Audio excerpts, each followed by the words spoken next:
పడుకోబెట్టారంటేనే తొట్టిలో. రెండో విషయం చెప్తున్నాను, ఈ విషయాన్ని చెప్పి ముగించేస్తా. హల్లెలూయా. చేతులన్నీ ఎత్తండమ్మా, చేసి చేసి వంట అంతా చేతులు నొప్పులు ఉన్నాయి కదా. గారెలు చేశారు, ఇంకోటి నేను చెప్పి చికెన్ చేశారు, ఇంకోటి ఏంటవి ఈ మన ఇది చక్రాలు ఏమి చేశారా? నేను రానిలేమ్మా, నాకు చెప్పండి ఏదో చెప్పండి, ఒప్పుకుంటే సంతోషంగా చేశారా? అందుకే చెయ్యి ఎత్తట్లేదు అని నొప్పిగా ఉన్నాను, నొప్పిగా చేతులు నొప్పిగా ఉన్నాయి కదా. సరే వినండి జాగ్రత్తగా. ఎక్కడ పెట్టారంట? ఒక తొట్టిలో. తొట్టిలో పరుండబెట్టారు, తొట్టిలో పరుండబెట్టారు. యోవేలు ఏ గ్రంథంలో దగ్గరకు అన్నాలని మీకు క్లుప్తంగా దాటవేస్తాను. మనుష్యులకు దేవుడు పెట్టిన పేరు, ప్రవక్తలు పెట్టిన పేరు ఏమిటంటే పశుప్రాయులు. ఏ పేరంట? యోవేలు 2:22 రాస్తారు, ఇంటికి వెళ్ళి చూడండి. ఎక్కడంట? 2:22 ఏమంటుంది? పశుప్రాయులారా భయపడకుడి. ఏం చేయాలంట? పశుప్రాయులారా భయపడకండి చెప్తున్నాయన. భయపడగాకండి, భయపడగాకండి. మనకున్నది ఏమని చెప్పిందాక? భయం మనిషిని వేధిస్తుందని చెప్పా. ఇప్పుడు మాట్లాడుతున్నాడు దేవుడు, పశుప్రాయులారా భయపడకండి, భయపడగా. మన తలంపులు చూసిన దోషమేనని చెప్పా. ఆలోచన దోషం, తలంపుల దోషం, ఊహల దోషం, ఉద్దేశం దోషం. మనం అంతా పశువు యొక్క లక్షణాలు, అహంకారం, గర్వం, ఈర్ష, ద్వేషంతో నిండి ఉన్నాం. దాని పేరు పశుప్రాయుడు. పశుప్రాయుడు, పశుప్రాయుడు. అట్లాంటి లక్షణాలు ఉన్నటువంటి వాడికి భయం ఉండేది, మరణ భయం. అయితే దేవుడు అంటాడు, భయపడకుడి, నీవు పశుప్రాయుడివే, అయినా సరే భయపడగా. ఎందుకంటే నేను వచ్చా. ఇక భయమే లేదు నీకు. ఏం చేస్తావయ్యా వస్తే అనంటే, నేను ఈ లోకానికి వస్తున్నప్పుడు ఇందాక దావీదు పట్టణానికి ఒక పేరు చెప్పి, ఏం పేరు అది? భూమధ్యపురం. ఎక్కడంట? యెరూషలేము ప్రాంతం. యెరూషలేమే దావీదు పట్టణం, బెత్లెహేమే దావీదుపురం. దాని పేరు ఏమిటంట? భూమధ్యపురం. భూమికి సెంటర్లో ఉంది. ఎప్పుడైనా మీరు పశువుల పాక దగ్గరికి వెళ్ళండి. ఫ్యాషన్లో మనం ఎక్కడ వెళ్ళారా? గేదెలు కాస్తే బాగా తెలుస్తుంది. వెళ్ళారా? గేదెలు కాసిన వాళ్ళందరూ దేవుడు స్తోత్రం సింపడు కాదు. నేను స్తోత్రం చెప్తాను, హల్లెలూయా. ఎందుకంటే నేను కాశాను. మా అమ్మ కర్ర తీసుకుంటే వెంటాడి వేధించేది, నోరు మూసుకొని పని చేయి. స్కూల్ నుంచి రావడంతో నీళ్ళు తీసుకురావాలి, పేడ తీసేయాలి, అన్ని చేయాలి. చేయకపోతే ఒక్కడనే కొట్టిద్ది మా అమ్మ. మహా స్ట్రిక్ట్. మా నాన్న అంటే అసలు ఏం భయం, సంతోషం ఉండదు మా నాన్నతో. మా అమ్మని చూస్తే గుండెలో భయం. ఏ కారణాన్ని బట్టి కొట్టిద్దో ఏమో, అంత డిసిప్లిన్ పర్సన్, అంత డిసిప్లిన్. భయం, నోరు మూసుకొని పని చేయాలి. ఆ పశువుల పాక దగ్గరికి వెళ్ళాలి ఖచ్చితంగా. మా గేదెలు, ఎద్దులు అన్నీ ఉంటాయి. వాటికంతా తీసే శుభ్రంగా మేత నరికి, అప్పుడు ఈ మిషన్లు లేవు, నరకాలి, గొడ్డలు పెట్టి నరికేవాడు. ఒక ముద్దను నరికి తీసుకెళ్ళి దానికి వేసేవాడు. ఎక్కడ పడితే అక్కడ వేసాడు. దానికి ఒక గాడి ఉండిద్ది, దానికి ఒక పశువుల తొట్ల మేత వేయటానికి ఒక గాడి ఉండిద్ది అక్కడ. దాన్ని తొట్టి అంటారు. దాన్ని అక్కడే వేయాలి, లేదంటే చిందరవందర చేసేసి చిందరు. ఈ మానవాళ్ళందరికీ కలిపి, పశుప్రాయులైనటువంటి వారందరికీ కలిపి ఈ భూమధ్యపురం అనేటువంటి ప్రాంతంలో ఈ భూమంతా కూడా ఏంటంట? ఒక పశువుల పాకతో పోలిక, ఒక పశువుల పాకకు పోలిక. దానిలో బెత్లెహేం అనేటటువంటి ప్రాంతము భూమధ్యపురంలో ఒక తొట్టిలో పట్టుకున్న మానవ జాతికి నేను ఆహారమయ్యనట్టు. ప్రజాపతి అన్నంపై ప్రజాపతి, నేను జీవాహారాన్ని, నన్ను భుజించండి అని యేసుక్రీస్తు ప్రభువారు మాట్లాడుతున్నాడు. ఏం మాట్లాడాడు? నేను జీవాహారాన్ని, నన్ను భుజించినటువంటి వాడు ఇక ఎన్నటికి కూడా చనిపోడు. ఎన్నటికీ చనిపోడు. చచ్చిపోతావా? జీవాహారాన్ని భుజించిన ఏ వ్యక్తి కూడా మరణ భయం లేదు. వీడు బ్రతికే ఉంటాడు. ఎప్పుడంటే ఎల్లకాలము బ్రతికేటటువంటి ప్రాంతంలోకి, చిరకాలము జీవించేటటువంటి స్థితిలోనికి వెళ్ళిపోతాడు. ఇక మరణ భయం లేదు. ఎందుకంటే నేను ఈ పశువుల పాకలను, ఈ భూమి అనేటటువంటి ఒక తొట్టిలోనికి వచ్చేసా. యెరూషలేము ప్రాంతం అనే తొట్టిలోనికి వచ్చా. ఈ భూమి బండలం అనేటటువంటి పశువుల పాకలోనికి వచ్చా. నీకు ఆహారంగా, పశుప్రాయుడైనటువంటి నీకు ఆహారంగా నన్ను భుజించండి అని చెప్తున్నాను నేను మీకు అంటాడు దేవుడు. ఒక్కసారి భుజించి చూడరాదు? ఆర్కే మూర్తయ్య గారు కూడా మొట్టమొదటిసారిగా బ్రిటిష్ దొరలకి ట్రాన్స్లేషన్ చెప్పడానికి వెళ్ళాడు. ఆయనకి చాలా ఇబ్బందికరమైనటువంటి స్థితి. బైబిల్ గురించి కానీ, యేసుక్రీస్తు ప్రభువారి గురించి కానీ వినటం కూడా ఇష్టం లేదు. కుటుంబ పరిస్థితులు బాగలేక, చాలా మంది బిడ్డల తల్లిదండ్రులు పోషించలేకపోతా ఉంటే కుటుంబాన్ని ఎట్టయినా పోషించాలి, భార్య పిల్లలని. చదువుకున్నటువంటి వాడు, బాగా మంచి ఇంగ్లీష్ జ్ఞానం ఉన్నటువంటి వాడు. బ్రిటిష్ వాళ్ళు ఇంగ్లీష్లో చెప్తా ఉంటే దాన్ని తెలుగులో ట్రాన్స్లేషన్ చేయడానికి వెళ్ళి తర్వాత చదవటం ఎందుకు చదివాడు తెలుసా? దీనిలో తప్పులు చూడాలని చదివాడు. ఈ తప్పులు వీళ్ళు చెప్పేదాన్ని తప్పులే, ఈ బ్రిటిష్ వాళ్ళు చెప్పిన తప్పులు. ఇందులో తప్పులు చూసి వెతికి మీరు చెప్పినంత తప్పేనని నిరూపించడానికి ఆయన బైబిల్ చదివాడు. కానీ తెలియకుండా జీవాహారాన్ని భుజించేశాడు, యేసుక్రీస్తు వైపు మళ్ళేశాడు. కొన్ని లక్షల మందిని దేవుని వైపు మళ్ళించాడు. సంతోషంగా యాత్ర ముగించి నేను పరలోకానికి వెళ్ళిపోతానని చెప్పి వెళ్ళిపోయినటువంటి వాడు ఎవరైనా ఆర్ఆర్కే మూర్తి గారు. హల్లెలూయా!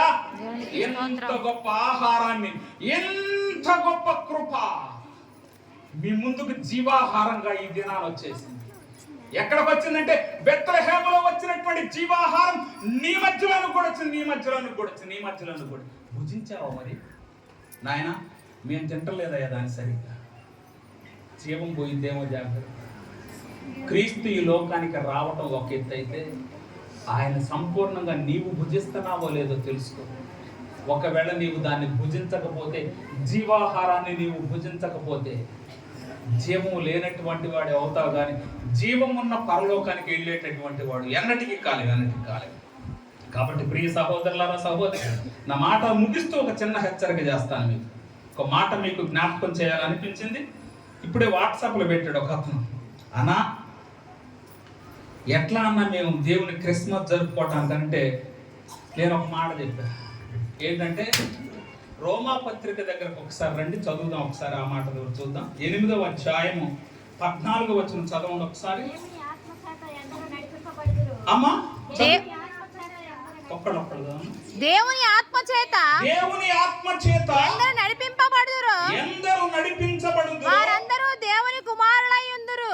ఏంటంటే పెను ప్రమాదం వచ్చి పడిందో మనకు అసలు క్రిస్మస్ జరగాలంటే ఇది చేయాలి. ఇప్పుడు దాకా క్రిస్మస్ ఎందుకు జరుపుకున్నాం మనం? అమ్మ ఎందుకు? యేసుక్రీస్తు ఈ లోకానికి వచ్చాడని, బెత్లెహేములో నా కొరకు పశువు లాంటి ప్రాయము కలిగిన నన్ను మార్చడానికి జీవాహారంగా వచ్చాడని, ఆయన భూమధ్య పొలంలో పుట్టాడని, నాకున్నటువంటి ప్రతి విధమైనటువంటి పోరాటాలని తొలగిస్తాడని, మరణ భయం నుంచి తప్పిస్తాడని చెప్పి ఆయన పేరే పాపం నుంచి విడిపించేవాడు కాబట్టి విమోచన కలిగిన ఆయనకు కుమారుడని పేరు పెట్టారని చెప్పారు. అవునా? హల్లెలూయా! విన్నారుగా ఇప్పుడు దాకా ఆ మాట? విన్నవాడు దేవునికి స్తోత్రం చెప్పండి. హల్లెలూయా! అదే మిగతా వాళ్ళు వినలేదా? చేతులు ఎత్తలేదు. విన్నారా వినలేదా? విన్నారు. అయితే ఇప్పుడు కూడా జాగ్రత్త ఉండి ఇప్పుడు చదువు. రోమా పత్రిక 8:14 ఒకసారి చదవమ్మా. దేవుని ఆత్మ చేత ఎందరూ నడిపించబడుదురు వారందరూ దేవుని కుమారులై ఉందురు. వారందరూ కూడా ఏమై ఉంటారంట? దేవుని కుమారులై ఉందురు. దేవుని కుమారులు. ఆగండి, ఇక్కడే ప్రమాదం ఉందని చెప్పారు. మనం కూడా దేవుని ఆత్మ చేత నడిపించబడుతున్నాడు. దేవుడు మనకేం పేరు పెడుతున్నాడు? ఏమని పెడుతున్నాడమ్మా? ఏమని చెప్పనమ్మా? దేవుని కుమారులు. మన పేరు కూడా కుమారుడే. అయితే ఇప్పుడే చికాకు ఇబ్బందికర పరిస్థితి ఉందని చెప్పాను నేను ఇందాక మన కోసం వచ్చినటువంటి కుమారుడు గురించి ఏం చెప్పుకున్నామంటే, ఆయన మానవాళి పాప విమోచన కోసం పాపం నుండి విడిపించడానికి ఈ లోకానికి వచ్చాడు. ఆయన పేరు కుమారుడు అని చెప్పాం. అయితే ఇప్పుడు నీ పేరు కూడా కుమారుడే. నీవు ఎందరి ఆత్మలు దేవుని సన్నిధిలోనికి పాపం నుంచి విడిపించావో ఈ దినాన లెక్క చెప్పండి దేవునికి. నీవేం పని చేయాలంట?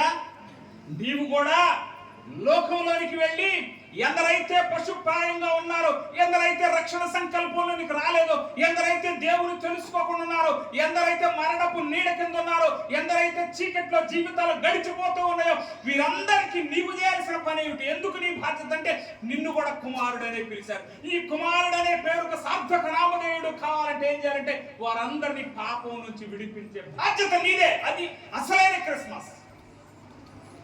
ఇది చేసుకోకుండా ఎన్ని కొత్త బట్టలు కట్టుకున్నా సరే ఈ లోకానికి ఆయన వచ్చినందుకు నువ్వు సంతోషపడి క్రిస్మస్ చేస్తున్నావు. మరి దేవుడు కూడా క్రిస్మస్ పండుగ చేయాలనుకుంటున్నాడు. వినండి జాగ్రత్త. ఏం చేయాలనుకుంటున్నాడు? ప్రియ కుమారుడా, నా కొడుకుని పంపించినప్పుడు నువ్వు క్రిస్మస్ జరుపుకున్నావు, అయితే నేను కూడా పండుగ చేయాలనుకుంటున్నా. ఎప్పుడు? నీవు ఇంకొకరిని సంపాదించినప్పుడు. నువ్వు నా కొడుకు అయ్యావుగా, ఇంకొక దగ్గరికి వెళ్ళి ఇంకొక ఆత్మను సంపాదించు. నిన్ను చూసి నేను పరలోకంలో క్రిస్మస్ చేస్తానని చెప్పి దేవుడు మాట్లాడుతూ ఉన్నాడు. ఆ సంతోషాన్ని ఎప్పుడు ఇస్తాం దేవునికి? ఒక్కసారి ఆయన ఇచ్చాము. అయ్యా నా కోసం నీ కొడుకును పంపించావు, నన్ను పాపం నుంచి విమోచించావు. సంతోషం తండ్రి, నన్ను స్వర్గానికి చేరుస్తున్నావు. సంతోషం, నన్ను మోక్షానికి, నన్ను పరలోకానికి చేరుస్తున్నావు. నరకం నుండి తప్పించావు. నరక యాతన తొలగిపోయింది, నాకు యాతన తొలగింది. అయితే ఇంకా అనేకులు ఎందరో ఈ లోకంలో చీకట్లను నరకపు యాతనలో జీవిస్తూ ఉన్నటువంటి వారు చాలా మంది ఉన్నారు. ఆయన నాకు కొడుకు అని పేరు పెట్టావు. నీకు నా కొడుకు రా నువ్వు అని చెప్పి నన్ను కూడా పిలిచావు. నీ కొడుకు మొదట ఏం చేశాడో నేను కూడా అదే చేస్తా. ఏం చేస్తా? నేను కూడా ఆ పని చేయాలి. చేస్తేనే నీ పేరు సార్థక నామధేయుడు అవుతుంది, లేకపోతే సార్థక నామధేయుడు కాదు.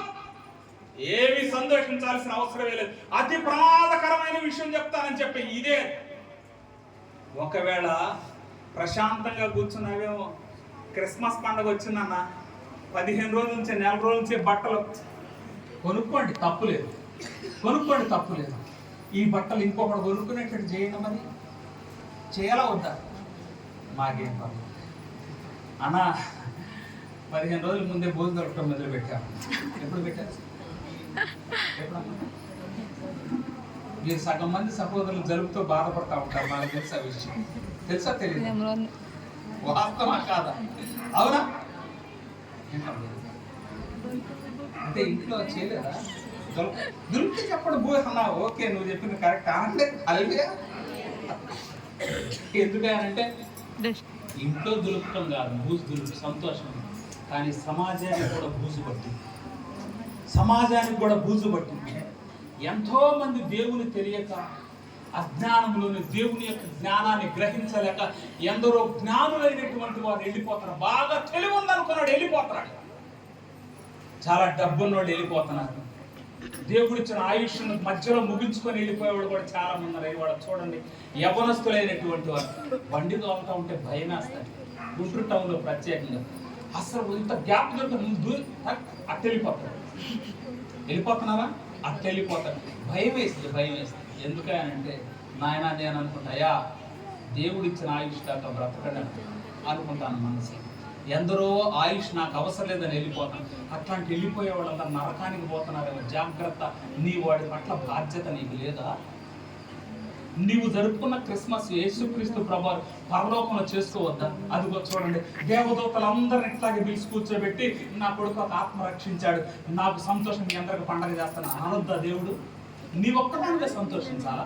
నీ ఒక్కడివే సంతోషించాలా? యేసుక్రీస్తు ప్రభువు నిన్ను చూసి సంతోషించొద్దా? నువ్వు చేసుకున్న పండగ ఆయన చేసుకోవద్దా అని అడుగుతా ఉన్నాను. చెప్పండి ఇదేనా సమాధానం? క్రిస్మస్ పండగ అంటే నువ్వు సంతోషించడం మాత్రమే కాదు, నిన్ను చూసి దేవుడు సంతోషించాలి. ఇది రుజువు. హల్లెలూయా. కాబట్టి బాగా జరుపుకోండి పండగ, సంతోషంగా జరుపుకోండి పండగ. కొత్త బట్టలు కొనిచ్చండి, సంతోషంగా కొని పండగ భరించండి. కానీ ఇంకొకటి ఇంట్లో కూడా ఈ సంతోషం వచ్చేటట్టుగా చేయాల్సిన బాధ్యత నీదే. వాడు క్రిస్మస్ జరుపుకుంటే దేవుడు నిన్ను చూసి పరలోకంలో క్రిస్మస్ పండుగ జరుపుతాను. నా ప్రియ కుమారుడు, నేనే పేరు పెట్టానో నా కొడుకని పేరు పెట్టాను, నేనే పని చేశానో నా కుమారుడు కూడా అదే పని చేశాడని చెప్పి దేవుడు జరుపుకునే క్రిస్మస్ పండుగ మీ హృదయాలు జరగాలని కోరుకుంటూ నా మాటలు ముగిస్తూ ఉన్నాను. క్రిస్మస్ నూతన సంవత్సర సమృద్ధికరమైనటువంటి ఆశీర్వాదంతో మీ అందరూ నింపబడుదురు గాక. బాధ్యతాయుతమైనటువంటి క్రిస్మస్ ఈ దినాన దేవుడు చెప్పినటువంటి క్రిస్మస్ మీ హృదయాలు జరుగును గాక. ఆ బాధ్యతను ఈ క్షణమే స్వీకరించుదురు గాక. ఆమేన్. అవకాశం ఇచ్చిన దైవ